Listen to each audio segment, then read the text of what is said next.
You saw it again, didn't you? That tiny shift in their tone, the half-second pause before they answered, the way their eyes moved away just a little too quickly. No one else noticed, but you did. And now it's 11:47 p.m., and your brain is still holding it like evidence in a case no one else knows exists. You tell yourself it's nothing, but it never feels like nothing, because you don't just hear words. You hear the space around them. You don't just see expressions. You see what flickers underneath, and it's exhausting. You walk into a room and instantly feel the temperature of it, not the air, the mood. Who's irritated? Who's pretending? Who's about to say something they'll regret? It lands on you before anyone speaks. You wish you could switch it off, just for one evening, just once, to sit somewhere and not scan every silence like it's a warning sign. But your mind doesn't relax. It observes, it tracks, it collects, and later when you're alone, it replays. You replay the conversation, the joke that didn't quite land, the message that ended with a period instead of an emoji. The way they said, "I'm fine," you stretch that single word across an entire night.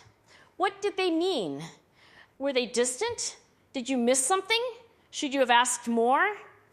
You build whole emotional documentaries out of 3 seconds of interaction, and you know it sounds dramatic. But it doesn't feel dramatic inside your head. It feels responsible. Like if you don't notice these details, something important will slip through your fingers. So you stay alert, even when you're tired, especially when you're tired. At night, it gets louder. The house is quiet. Your phone is face down, but your thoughts are wide awake. You imagine conversations that haven't happened yet. You rehearse responses. You predict reactions. You try to prepare for every possible shift in tone, every possible misunderstanding. It's like your mind is building emotional weather forecasts, just in case, because you've felt storms before, and you'd rather see them coming, even if it means never really resting.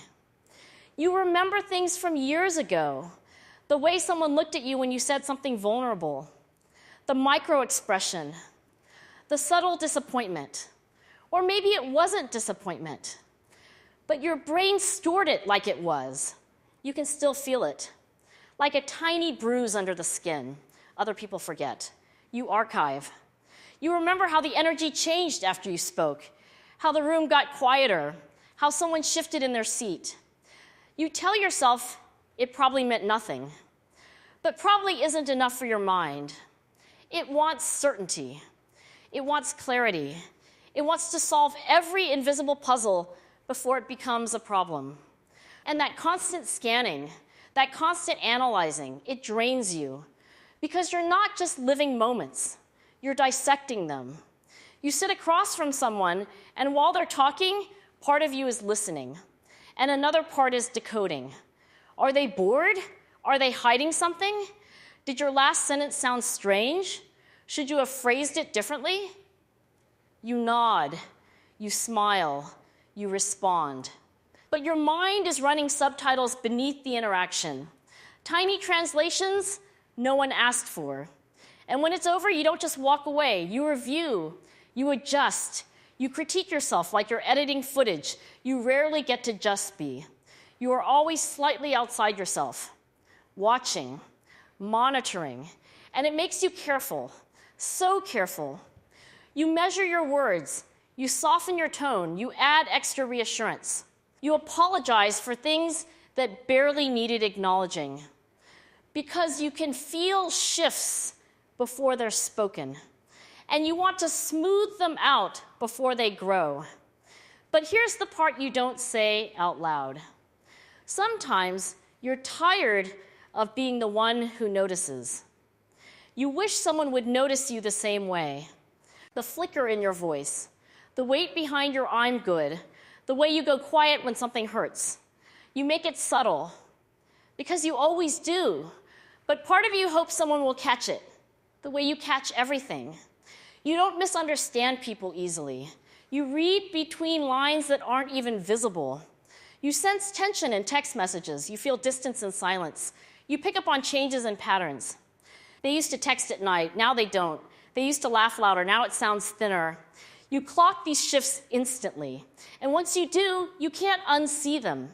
It's like your brain highlights differences in neon and then demands explanation, even when there isn't one. That's the hardest part. Sometimes nothing is wrong. Sometimes a pause is just a pause.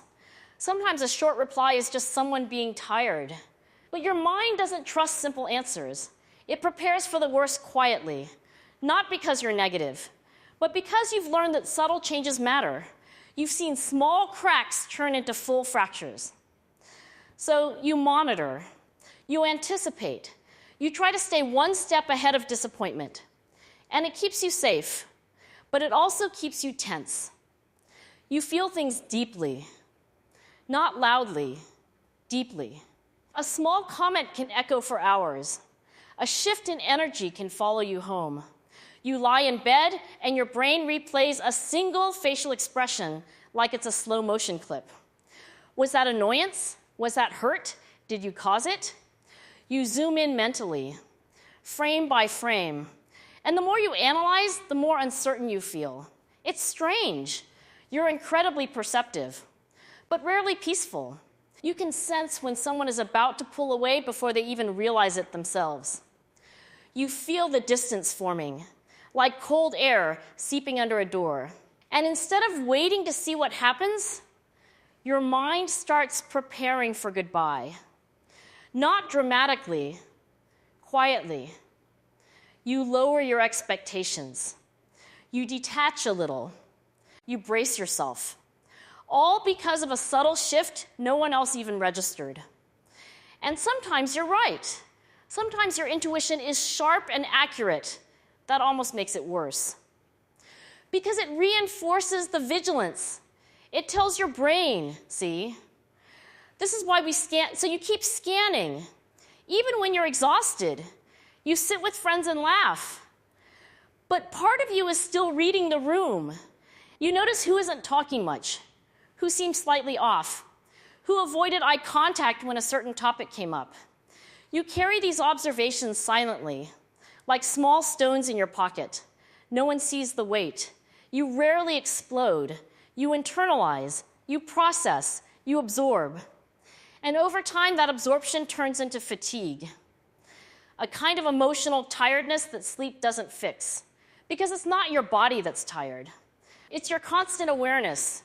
You wish you could experience something at face value, just once. Take words as they are. Let silences exist without filling them with meaning. But your mind loves meaning. It hunts for it, even in places where there's nothing to find. And yet, this same sensitivity lets you notice beauty others miss.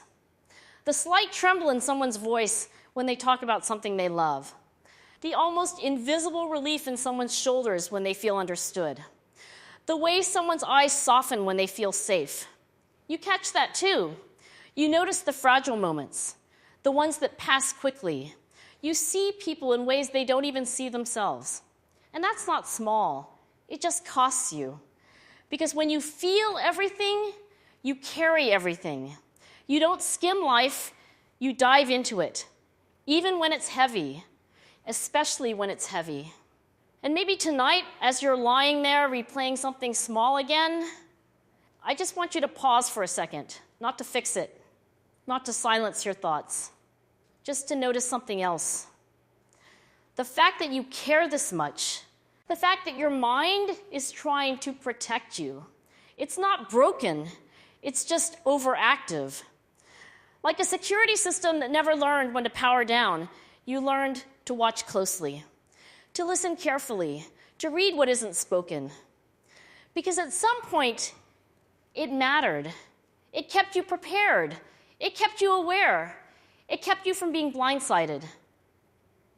But you're allowed to be tired of it. You're allowed to admit that noticing everything can feel lonely. Because when you see subtle shifts, you also see how little most people pay attention. And sometimes that gap feels isolating, like you're tuned into a frequency others don't hear. You don't need to turn it off completely. It's part of you. It's why you understand people so deeply. It's why you sense things before they unfold. It's why someone once said, "How did you know?" And you just shrugged. Because you always know. But maybe tonight, you don't have to solve anything. Maybe the pause in their voice was just a pause. Maybe the short text was just a short text. Maybe not everything needs a hidden meaning. Let that thought sit. Not as a rule, not as a lesson, just as a possibility. You can still be perceptive without carrying every detail into the dark with you. You can still notice without dissecting.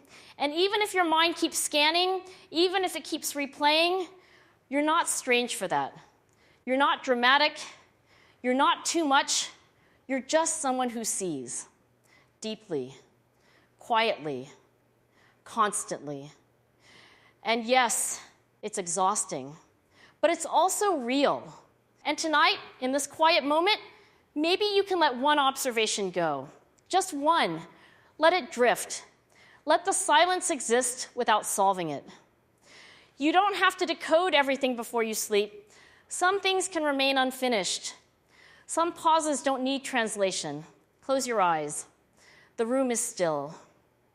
Your thoughts are softer now. You don't have to keep watch for a few minutes. Nothing is happening. No one is shifting. No hidden meanings are forming. It's just you, breathing, aware. And for once, that awareness doesn't have to do anything. It can just rest.